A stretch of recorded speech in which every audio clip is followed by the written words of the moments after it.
A mere 52 seconds of profound quiet has the potential to reveal an untruth, yet occasionally, a solitary inquiry is all it requires to cause a whole legislative chamber to suspend its respiration, which is precisely the scenario that unfolded within the House Judiciary Committee when Representative Sydney Kamlager-Dove inclined forward, directed her gaze straight at Secretary Kristi Noem, and posed an inquiry of such directness that the space immediately ceased echoing like a congressional gathering and began resonating like a judicial tribunal, anticipating a judgment.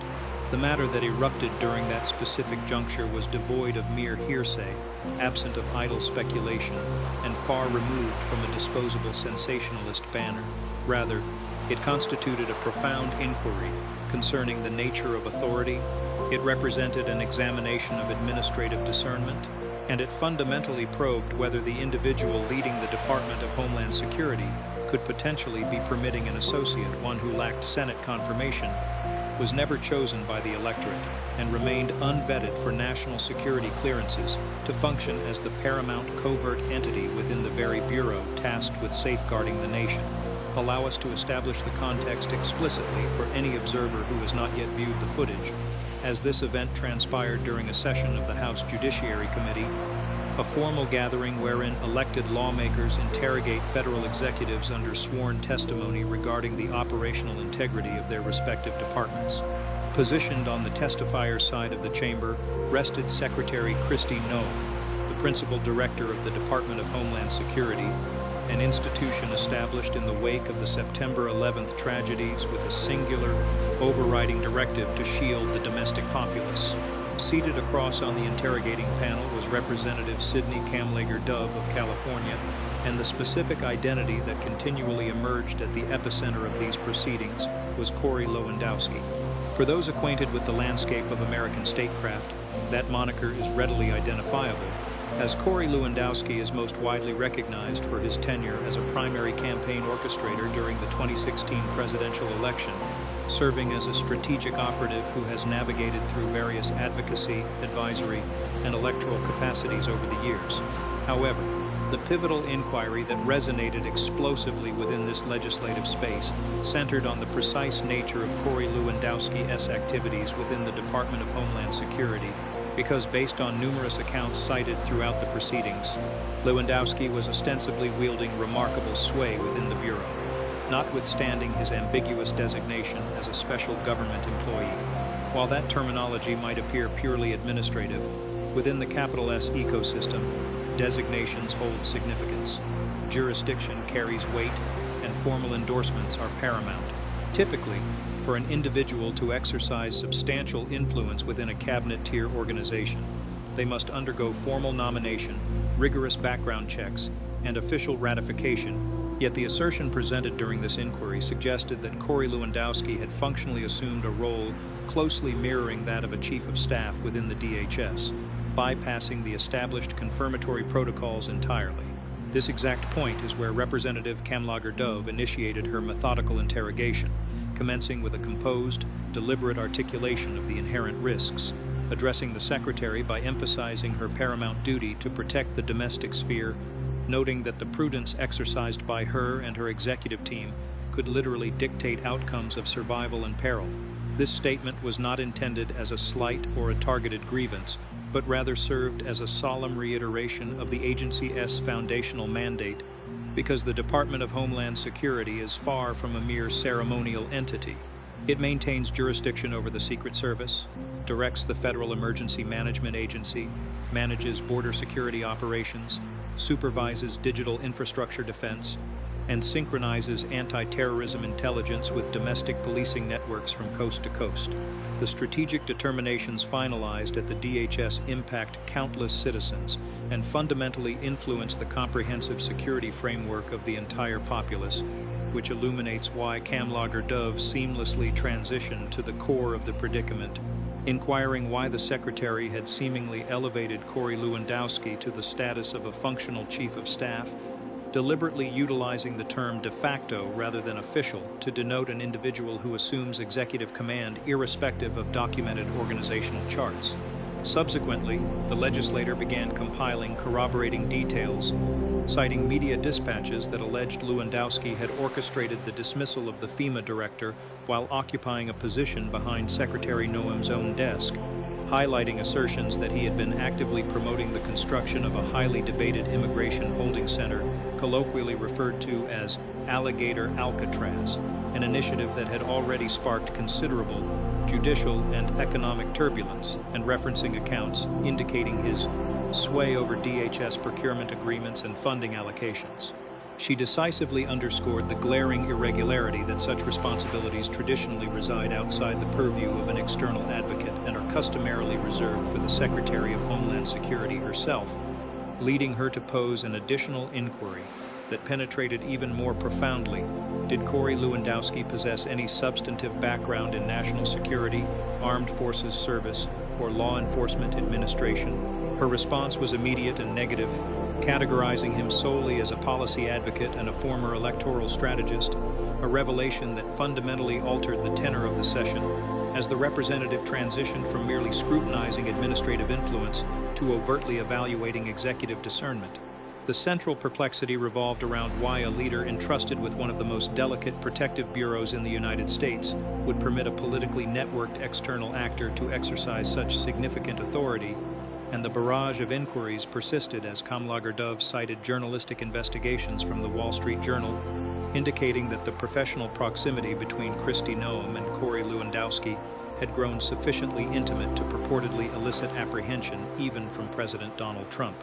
She delineated Lewandowski's classification as a special government employee, a provisional title designed to permit external consultants to collaborate with federal entities under restricted parameters. Yet she highlighted a significant caveat. This classification conventionally entails a rigid temporal boundary of 130 days annually and necessitates comprehensive financial transparency to guarantee the consultant is not clandestinely generating revenue through their governmental leverage. Consequently, the lawmaker presented the logical subsequent inquiry if Lewandowski was functioning within the DHS beyond that stipulated duration, and if he was swaying contractual and strategic determinations. Was such conduct proper, lawful, and crucially, secure? Following this, she shifted her focus once more, this time delving into Lewandowski's historical conduct, alluding to past controversies involving allegations of physical altercations, claims of workplace impropriety, advocacy efforts linked to a foreign energy corporation, and an episode concerning the introduction of a loaded weapon into a governmental facility. She sketched a recurring motif of acquired positions followed by emerging disputes and subsequent dismissals, marveling at his recurrent presence within the Department of Homeland Security, a massive entity comprising over 260,000 personnel tasked with crisis mitigation, border regulation, digital defense, and nationwide intelligence harmonization. By that juncture, the atmosphere of the hearing was palpably strained, yet Kamlager-Dove executed a maneuver that entirely transformed the ambiance, articulating a question that the majority of public servants typically avoid posing directly within an open forum. She inquired specifically if, at any moment during her leadership of the Department of Homeland Security, Secretary Noem had engaged in inappropriate personal ties with Corey Lewandowski, an inquiry that caused the chamber to be paralyzed for a fleeting instant. Given that bureaucratic interrogations are conventionally draped in layers of diplomatic courtesy, indirect phrasing, and measured articulation, yet this particular question pierced directly through all such conventions. Kristi Noem instantly responded with apparent astonishment, addressing the chairperson to express her dismay that the committee was descending into the dissemination of sensationalized rumors, which, while an emphatic retort, conspicuously lacked a definitive answer, a distinction of critical importance. Rather than confronting the inquiry straightforwardly, Noem deflected by characterizing Lewandowski merely as a special government employee collaborating with the executive branch, stressing the existence of thousands of comparable consultants integrated throughout the federal apparatus, essentially attempting to redirect the discourse from the nature of their association to a matter of occupational nomenclature, shifting from potential ethical compromises to mundane bureaucratic taxonomy. Nonetheless, Representative Kamlager-Dove remained resolute and interjected to emphasize that the core issue pertained strictly to executive judgment, steering the focus away from salacious gossip and squarely onto the integrity of decision-making. This steadfastness stems from the reality that when an individual commanding a vital security apparatus faces allegations of empowering a proximate associate with unregulated oversight, the fundamental concern transcends interpersonal dynamics. It is fundamentally an issue of administrative execution, ethical integrity, hierarchical discipline, and the assurance that subordinates can rely on their leadership to make unambiguous and impartial determinations. Kamlager-Dove alerted the Assembly to the fact that the vast workforce of the DHS relies completely on the competence of their upper management, highlighting that internal departmental advisories were concurrently alerting policing allies about escalating perils, encompassing isolated agitators and sophisticated digital incursions, stressing that the well-being of the citizenry could hang in the balance contingent upon the agency's stewardship. Subsequently, she initiated the formal submission of evidentiary materials into the public ledger, including journalistic pieces, investigative summaries, formal briefings, and prominent news features detailing Lewandowski's reach within the DHS, chronicling narratives regarding procurement agreements, staffing directives, and past controversies. Each successive entry bolstered the thesis that this scenario transcended private affairs to become a matter of administrative legitimacy, national safeguarding, and institutional reliability. And as this compendium of evidence expanded, a singular query hovered persistently, not merely for the assembled lawmakers but for the observing public. If these assertions were entirely erroneous, why not address the question directly? And why not simply issue a clear denial? That decision to remain silent, the overt refusal to engage with the specific framing of the allegation, ultimately crystallized into the most indelible memory of the entire session, because frequently, the unspoken elements convey a greater gravity than the articulated ones, and within the realm of governance, akin to judicial proceedings, the omission of a definitive response can transform into the most resonant declaration within the venue. At this precise point, the narrative acquires additional layers of complexity, as transcending the immediate theatricality, the foundational dilemma spotlighted by the inquiry persists without resolution regarding who genuinely exercises authority within the Department of Homeland Security. Does the power reside with the Senate-endorsed secretary positioned at the testimony desk, or does it lie with the politically entrenched consultant operating marginally outside the established hierarchical structure? This dilemma extends significantly beyond the confines of a single committee gathering. It impinges upon foundational principles concerning the operational mechanics of democratic institutions, because in a functional republic, the delegation of authority is mandated to be luminous. Those who hold sway are expected to be answerable. Their functions are required to be explicitly delineated, and whenever these boundaries become obfuscated, public confidence deteriorates. Therefore, the quintessential inquiry emerges if an individual lacking validated national security credentials can purportedly sway employment selections, contractual awards, and strategic directions within the Department of Homeland Security. What does this indicate regarding the integrity of the apparatus designed to shield the Republic? And if the presiding executive declines to resolve a basic inquiry concerning that specific dynamic, what exactly are they attempting to evade acknowledging? Ponder this meticulously, for while the session itself may have concluded, the overarching uncertainty endures, proving that occasionally, the most consequential instance in a legislative interrogation is not the eloquent oration, but rather the profound silence. For those who find this analytical deconstruction beneficial, endorsing the content ensures wider visibility, contributing insights to the discourse is encouraged as the deliberation remains active. Circulating this material among astute observers of civic affairs helps broaden the understanding, and subscribing guarantees access to further intensive explorations into the critical occurrences within the Capitol that conventional summaries often merely graze. The inherent difficulty with such pivotal occurrences is that once the preliminary astonishment dissipates, the bureaucratic establishment harbors a tendency to behave as though the inquiry was never broached, allowing the procedural machinations to advance, an alternative representative to claim their allotted time, a novel subject to enter the transcript, and the specific instant that commanded the collective attention of the chamber to be swiftly obscured beneath layers of administrative jargon. However, If one meticulously reviews the progression of this session and listens carefully, the authentic narrative was not solely the volatile interrogation concerning Corey Lewandowski, but rather the architectural framework of the argumentation that precipitated that specific inquiry, because Representative Sydney Kamlager-Dove consciously avoided initiating her discourse with unsubstantiated rumors. Instead, she anchored her presentation on the mechanics of power, a nuance that holds greater significance than any other event in that space. From the genesis of her allotted period, she contextualized the predicament around a principle universally comprehensible to the audience: the capacity for sound judgment. In the context of commanding the Department of Homeland Security, judgment is far from a theoretical notion.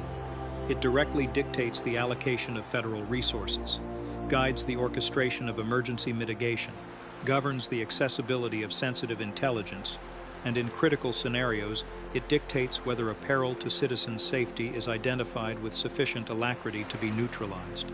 This precise imperative was the catalyst for the establishment of the DHS following the tragedies of September 11th, as the entire rationale of the Bureau was to forestall informational disconnects, jurisdictional ambiguities, and systemic disarray from precipitating another catastrophic event. Yet the interrogations advanced during this assembly insinuated that such disarray might be resurfacing, not orchestrated by external adversaries, but fostered by internal administrative maneuvering. Re-examine the evidence Kamlager-Dove formally introduced into the proceedings, specifically her citation of accounts detailing Corey Lewandowski's alleged termination of the FEMA director from a vantage point behind the Secretary's own workspace, and contemplate the profound implications of such an act. FEMA is not a marginal entity. It is an organization of massive scale and responsibility, tasked with synchronizing disaster amelioration across the nation in the face of atmospheric anomalies, inundations, conflagrations, and seismic events, serving as the critical intervention force when entire populations are stripped of their habitations and economic stability. The administrator of this vital agency is customarily installed via a rigorous procedure encompassing presidential nomination and senatorial ratification, rendering their dismissal a decision of immense gravity, effectively constituting a massive strategic pivot amidst an environment of ongoing domestic infrastructural crises. Nevertheless, based on the claims introduced during the hearing, the catalyst behind this severe administrative action might not have been the confirmed secretary herself, but rather a strategic political operator situated at her desk, a scenario that, if visualized in any distinct professional sector, would be universally condemned. Picture a medical facility where the chief administrator enters the surgical ward only to discover an individual devoid of medical qualifications occupying the lead surgeon's position and dictating personnel assignments. Or imagine an aviation enterprise where an electoral consultant abruptly initiates the routing of commercial aircraft, or a nuclear energy installation where an industry lobbyist commences the revision of fundamental safety protocols.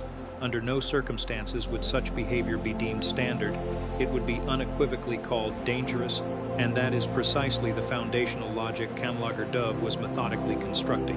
Transitioning to the subsequent evidentiary pillar, she scrutinized the realm of financial agreements, noting that the Department of Homeland Security commands the distribution of billions in federal allocations annually, encompassing a vast spectrum that ranges from digital safeguard frameworks to border monitoring apparatuses and intricate disaster coordination logistics. The oversight or manipulation of these financial vehicles is not a perfunctory duty. It establishes the recipients of public funds, dictates which corporate entities govern essential infrastructural networks, and selects the technological tools the state relies upon for defense. Yet the legislator referenced investigations indicating that Corey Lewandowski possessed the capacity to review and authorize significant departmental procurements and subsidies. Reflect momentarily on this assertion. Lewandowski was never formally validated by the Senate. He bypassed the conventional appointment mechanisms.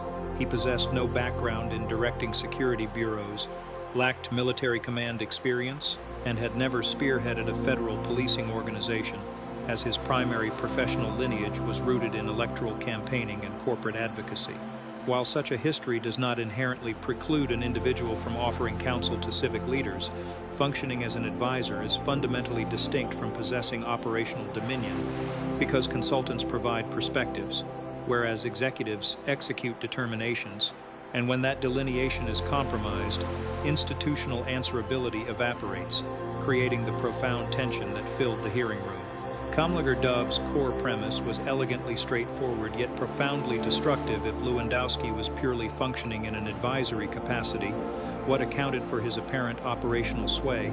And conversely, if he held such operational sway, why was he insulated from formal accountability mechanisms? The representative did not conclude her argument there. She introduced an additional component to the complex tableau, the specific classification of special government employee, a designation that, within the capital S structural framework, serves a deliberate purpose by permitting external specialists to provisionally aid federal departments.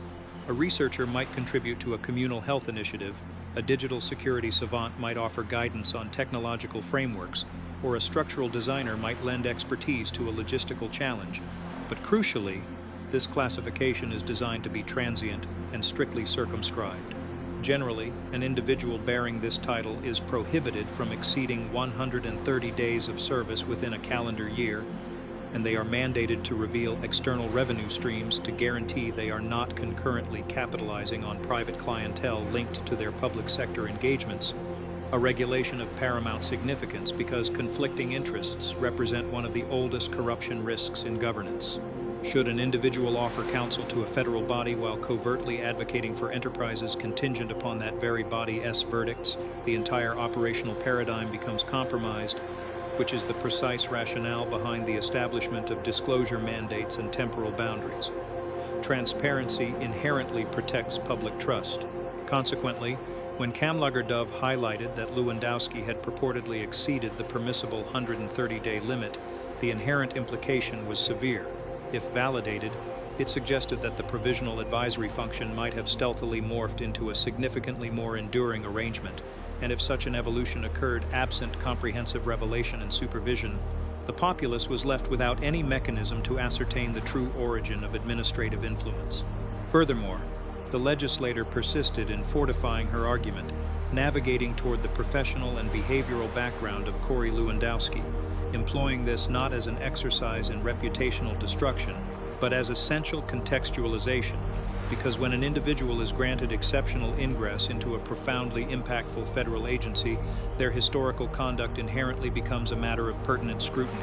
Kamlager-Dove invoked past grievances, suggesting Lewandowski had forcefully accosted a journalist during the 2016 electoral cycle, noted prior allegations of inappropriate workplace demeanor, highlighted advocacy engagements tied to a foreign petroleum enterprise, and underscored instances where he had been divested of roles owing to behavioral transgressions, engineering every single facet of this presentation to address one overarching query: why this specific individual?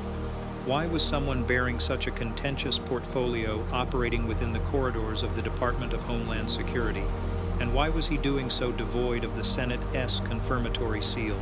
As the evidentiary foundation solidified, the session increasingly mirrored the rigorous cross-examination typical of a courtroom rather than a standard legislative dialogue, because Kamlager-Dove was not deploying arbitrary inquiries. She was methodically constructing a cohesive narrative encompassing influence, jurisdiction, ethical discord, behavioral tendencies, and ultimately, executive discernment. Subsequently arrived the juncture that seared itself into collective memory, the unvarnished inquiry regarding whether Secretary Noem maintained inappropriate personal ties with Lewandowski, an inquiry that initially sounded akin to a sensationalist publication, which is exactly how Noem characterized it by dismissing the line of questioning as salacious detritus. However, Representative Kamlager-Dove instantaneously elucidated her objective, emphatically stating that the inquiry was utterly detached from intimate relations and was solely focused on administrative prudence, a differentiation that requires deep reflection.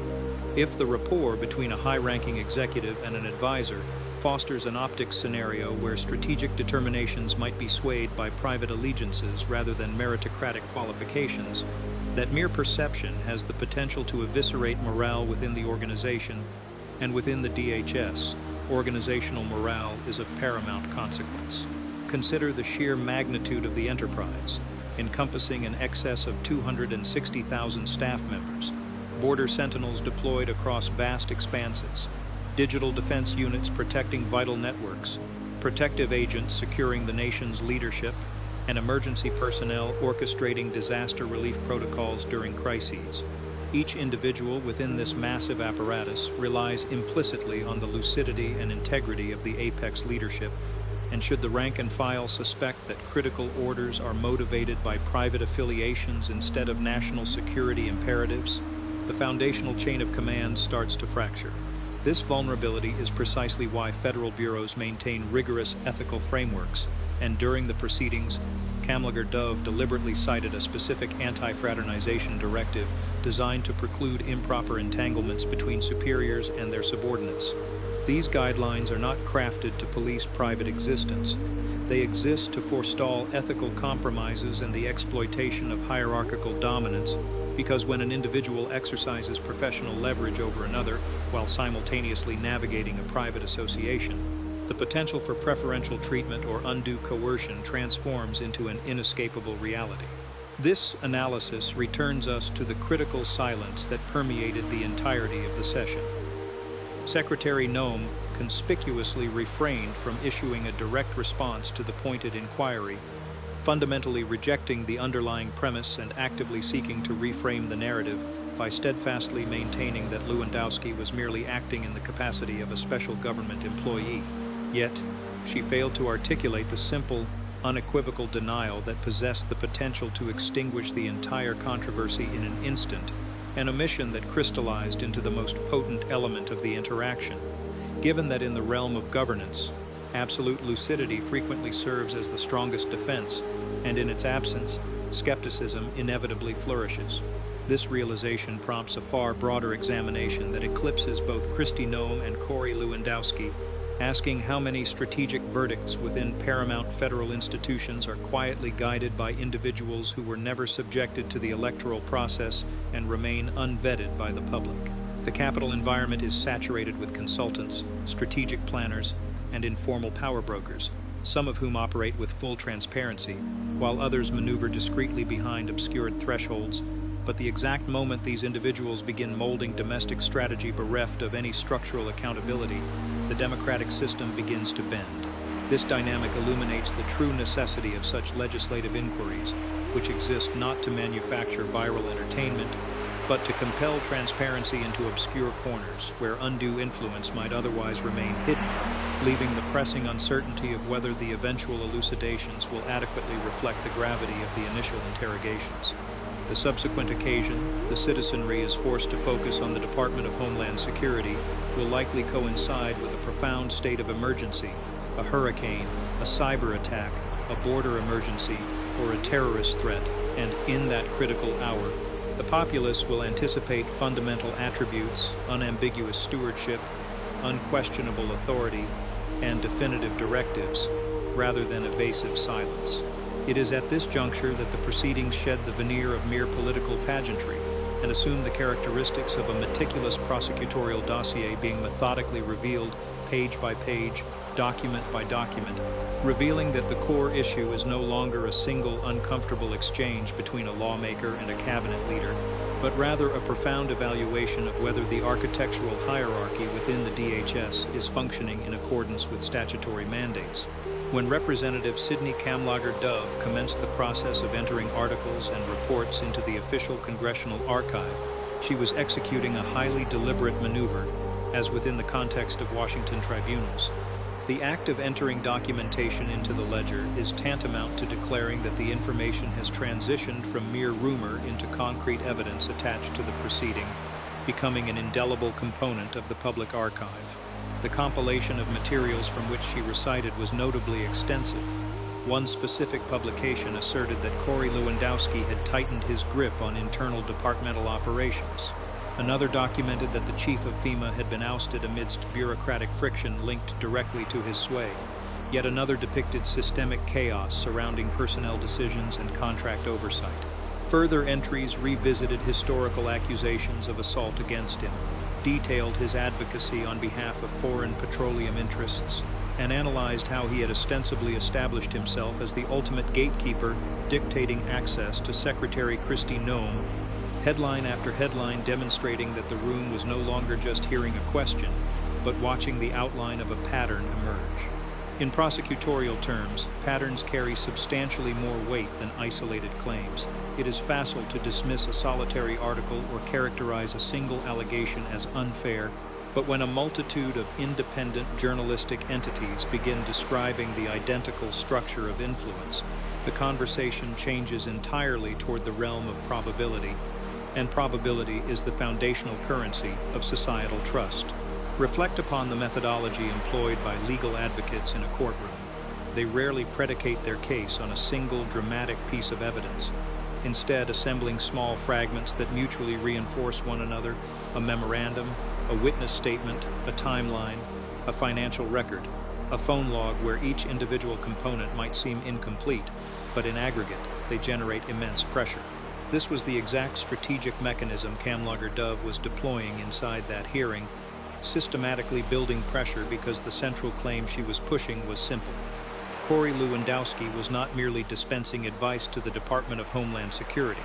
He was allegedly operating as a gatekeeper. Translated from the local political vernacular, a gatekeeper constitutes an entity that dictates the parameters of access, determining who is granted an audience with the secretary, which appointments are finalized, which strategic proposals reach the desk, and which financial agreements move forward, roles that rarely feature in press conferences but hold extraordinary influence inside a large bureaucracy. This dynamic explains why the formalized role of the Chief of Staff is imbued with such profound potency within the government. The Chief of Staff regulates the dissemination of critical information, and by controlling information, one invariably controls decisions. Nevertheless, according to the argument raised during the hearing, the individual purportedly assuming this gatekeeper function within the DHS was not the formally confirmed Chief of Staff, but rather Corey Lewandowski, a special government employee bearing a provisional title and possessing a background as a political operative. It is prudent to pause and critically examine that designation, as the phrase special government employee may sound harmless, but legally it is highly specific. Under federal ethics rules, these employees are intended to supply intermittent specialized knowledge to civic institutions without adopting the mantle of full-time officials. This status inherently comes with limits. Their workable days are capped. They are compelled to disclose certain outside income, and they are expressly not supposed to exercise full operational authority over agency decisions, because if someone outside the normal chain of command begins controlling agency operations, the entire accountability system collapses. In the event of a catastrophic strategic failure, the allocation of responsibility becomes impossibly obscured. Is it the confirmed secretary, the unofficial advisor, or the White House, leaving the public completely unable to know? This obfuscation is the precise hazard the confirmation process was engineered to mitigate. When the Senate officially validates a cabinet official, it is not merely approving a resume. It is instituting a transparent chain of accountability where the official can be summoned before Congress, questioned under oath, and potentially removed. Conversely, an unofficial power broker operates within a gray zone, shaping critical outcomes without carrying the same legal responsibility. And that specific gray zone was the focal point the hearing was probing, making the exchange with Kristi Noem even more revealing. Rather than forthrightly addressing the substantive allegations regarding Lewandowski's operational overreach, Noem focused on the bureaucratic label, repeating that he was a special government employee and emphasizing that thousands of such individuals are distributed across the federal landscape. While her assertion holds technical validity, it simultaneously bypasses the paramount crux of the inquiry. Are those thousands of dispersed advisors actively terminating agency leaders? Are they autonomously authorizing massive federal procurements? And are they acting as gatekeepers for access to a cabinet secretary? That stark contrast was the precise distinction the hearing aimed to expose, grounded in the reality that titles do not determine power, behavior determines power, and the behavioral patterns detailed within those submitted articles delineated a portrait of an individual maneuvering significantly beyond the boundaries of a typical advisory role. contemplate a further element of the puzzle referenced by Kamlager-Dove, an internal departmental communication warning law enforcement partners regarding escalating threats, a memo that purportedly outlined the possibility that global conflicts could inspire isolated militant actions or cyber activity within the United States. That type of bulletin is profoundly serious. Its distribution to police departments and security agencies across the country signifies that intelligence analysts within the DHS perceive a highly credible danger. When a warning of that magnitude is active, the citizenry expects one fundamental reality from leadership: absolute focus, crystalline transparency in decision-making, an absence of external distractions, zero internal power struggles, and a complete eradication of shadow chains of command, which explains why the representative continually gravitated back to the word judgment. Executive judgment serves as the invisible currency of leadership, defying quantification in the manner of fiscal budgets or troop numbers, yet when it falters, the consequences materialize with devastating swiftness. Reflect upon the calamities that have defined American history, such as Hurricane Katrina, the September 11th attacks, and the intelligence failures that preceded them. In every retrospective investigation, the identical pattern emerged: warnings were missed, responsibilities were blurred, authority was unclear, people assumed someone else was in charge, and when the crisis hit, the system collapsed. The Department of Homeland Security was brought into existence explicitly to prevent those failures, to centralize authority, to eliminate confusion, and to ensure that when a threat emerges, everyone knows exactly who is responsible. This historical context explains why the imagery depicted during the congressional session was so profoundly unsettling. An unofficial counselor occupying the Secretary's desk, manipulating human resource determinations, scrutinizing financial agreements, and acting as a gatekeeper, if accurate, provokes a structural question that transcends a mere localized political scandal: who is actually running the Department of Homeland Security? In any security organization, the lucidity of the command hierarchy is not a discretionary feature. It is an absolute requisite for institutional survival. Envision a military base where officers are unsure who gives the final order. Imagine an intelligence agency where analysts do not know whose instructions override whose, or picture a disaster response center where two different leaders issue competing directives. Such confusion invariably kills, which is exactly why chains of command are held sacred in national security institutions. This fundamental truth clarifies why the interrogation escalated in intensity when the subject matter pivoted toward personal relationships.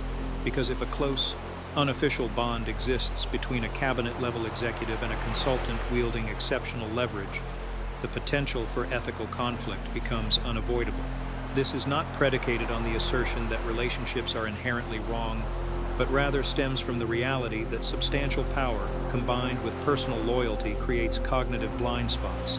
An executive may instinctively place unmerited trust in their associate, defer to their counsel over more qualified experts, and shield them when external critiques materialize. While that psychological dynamic is intrinsically human, its presence within the apex of national security leadership can yield enormous consequences. Redirecting our attention to the most crucial detail of the entire proceeding, Kristi Noem conspicuously failed to provide a clear answer to the core question. She rejected the foundational premise, criticized the tone of the inquiry, yet withheld a direct, unequivocal denial.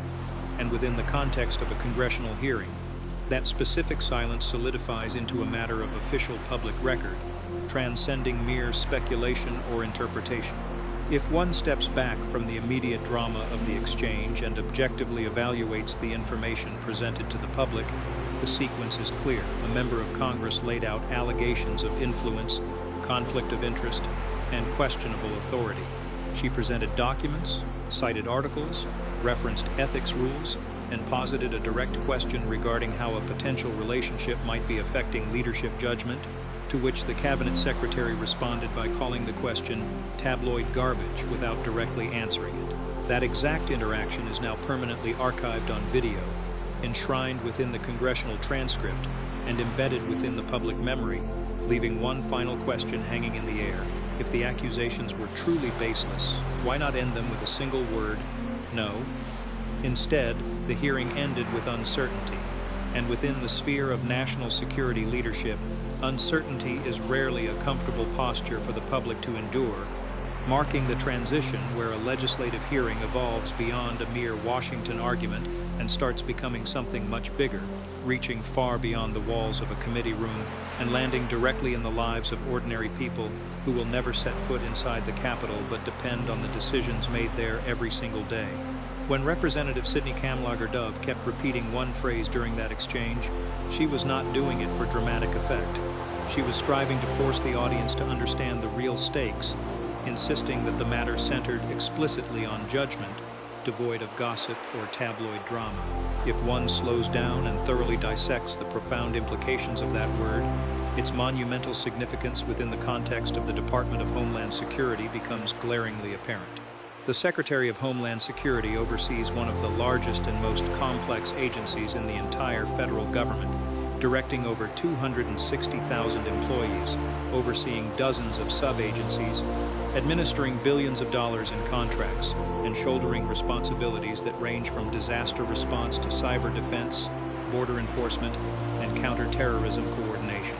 Every single one of those massive responsibilities requires constant decision-making to evaluate which threat is credible, which intelligence warning deserves immediate action, which contractor can be trusted with national infrastructure, which emergency deserves federal mobilization, and which personnel decisions optimize leadership inside vital agencies like FEMA, the Border Patrol, and the Secret Service. None of those decisions happen in isolation. They are shaped by advisors, by information flows, and by the people who sit closest to power, illuminating exactly why the concept of a gatekeeper matters so much, because whoever controls access to the Secretary controls the environment in which critical decisions are made, and by controlling that environment, one implicitly influences the outcome. Acknowledging this dynamic is not an exercise in conspiracy. It is an objective observation of how every complex organization in the world functions. In a corporation, the CEO relies heavily on a small group of trusted aides. In a military command center, the general depends upon senior officers to filter intelligence. In a hospital, the chief of surgery listens to the department heads who bring cases forward. The unifying characteristic of all these systems, however, is the crystalline transparency of their structural authority. Everyone knows who holds formal power, and everyone knows who is accountable if something goes wrong. Now compare that standard operational clarity against the unsettling picture painted during this hearing. A politically connected advisor utilizing a temporary government designation to allegedly influence personnel decisions, evaluate massive financial contracts, operate as the ultimate gatekeeper to a cabinet secretary, and possibly maneuver within the context of a personal relationship that inherently raises questions about impartial judgment. Even if every allegation turned out to be exaggerated, the mere outward appearance of that structural arrangement is enough to raise profound alarms, because national security agencies operate entirely on trust between leadership and employees, trust between the federal government and state law enforcement, and most critically, trust between the public and the institutions meant to protect them. Once that foundational trust begins to erode, the negative consequences spread rapidly, as exemplified by the FEMA scenario raised during the proceedings. When a hurricane destroys a coastal town, the citizens waiting for disaster relief harbor zero interest in political infighting in Washington. They only care about whether the supply trucks arrive, whether the emergency shelters open, and whether the funds promised to rebuild their homes actually materialize. If the executive ranks of FEMA are destabilized by internal power struggles, the deleterious effects of that instability translate directly to families standing in floodwater. Similarly, examine the domain of cybersecurity, where the DHS is responsible for defending critical digital infrastructure across the United States, encompassing power grids, financial systems, government networks, and private companies that operate key services. Should confusion permeate the leadership chain of the department responsible for coordinating those defenses, every inherent systemic vulnerability escalates in its danger. Alternatively, consider border security, where agents stationed along thousands of miles of terrain rely entirely on clear directives from headquarters. Strategic policy confusion at the top can seamlessly translate into operational chaos in the field. These are not theoretical risks. They are practical realities. representing the exact justification for Congress creating oversight hearings in the first place, whose primary function is not to generate viral clips, but to ask uncomfortable questions to neutralize small problems before they mutate into national crises. This preventative ethos epitomizes what happened in this hearing, as Sydney Kamlager-Dove publicly articulated the question that many people inside Washington were already whispering if Corey Lewandowski genuinely possesses the level of influence described in multiple reports. Why? What specific credentials justify that role? And why is that power being exercised through a temporary advisory title instead of a confirmed leadership position? Ultimately, the most illuminating aspect of the entire confrontation may not have been the interrogation itself, but the nature of the rejoinder, as Kristi Noem's immediate reaction provided vital insights into the authentic dynamics of power. She summarily rejected the inquiry, attempted to frame it as tabloid garbage, and sought to redirect attention toward the broader mission of the Department of Homeland Security, all of which are familiar political tactics deployed whenever a question feels dangerous: shift the frame, move the conversation, and attack the premise.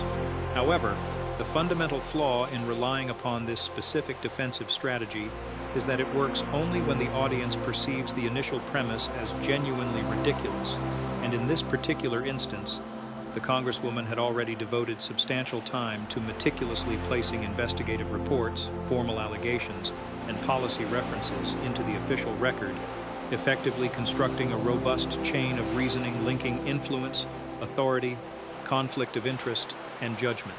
Consequently, when the Secretary dismissed the final question without addressing it forthrightly, her silence failed to erase the structured argument. Conversely, it amplified it exponentially, prompting the observing public to ask the identical inquiry seasoned prosecutors utilize in court: if the answer is simple, why not articulate it? A single, concise sentence could have ended the controversy instantly with a simple no, yet that sentence never arrived. And that palpable absence was the catalyst that transmuted a routine political exchange into a viral moment now circulating across the internet. Positioned significantly deeper than the superficial layer of internet virality lies a profound, systemic issue.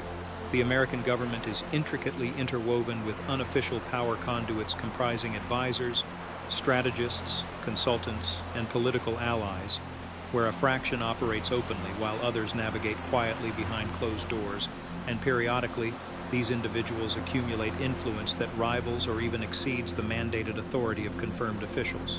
While this specific structural phenomenon is not novel and has manifested across diverse administrative epochs regardless of party, its emergence within the nucleus of a critical national security agency invariably reignites the identical foundational concern: who is actually making the decisions? Democratic architectures are fundamentally reliant upon verifiable accountability. The electorate may vigorously dispute the tactical actions of a confirmed secretary or a sitting president, but those officials possess established names, formal titles, and concrete legal responsibility, remaining subject to rigorous questioning, exhaustive investigation, and potential expulsion from their roles. An unofficial advisor occupies an entirely divergent operational space, influencing outcomes without facing the same systemic scrutiny, which starkly illustrates exactly why flashpoints analogous to the one witnessed during this specific inquiry carry such immense weight. They actively pull the curtain back, compelling entrenched figures to articulate the nature of relationships that normally remain safely hidden behind closed doors. Sometimes such compelled explanations resolve the underlying issue, while at other times they deepen the mystery, and in this case, the proceedings adjourned without a definitive answer, leaving the public to wrestle with one final, overarching contemplation. Considering that the Department of Homeland Security was explicitly constructed to eliminate confusion and ensure clear chains of command following the systemic failures of September 11th, what are the implications when Congress itself appears incapable of definitively ascertaining who actually holds influence inside that very institution? Is the administrative machinery functioning precisely as designed, or are unofficial actors quietly shaping critical determinations that directly impact the safety of millions of Americans? A vital question that does not belong exclusively to politicians, but is the rightful concern of every citizen whose security depends on the uncompromised integrity of the institutions meant to protect them. At this juncture, the floor is open for broader societal input regarding whether the concerns raised during this session represent justified, necessary oversight, or if the method of questioning breached the boundary into pure political theater. Viewers are encouraged to provide their perspectives in the designated discussion areas, and for those desiring further comprehensive breakdowns of the most explosive moments inside congressional hearings, alongside explorations of the real power struggles occurring behind the scenes in Washington, endorsing this presentation, sharing it with peers engaged in American politics, and subscribing to the channel ensures continuous access so you never miss the next deep investigation.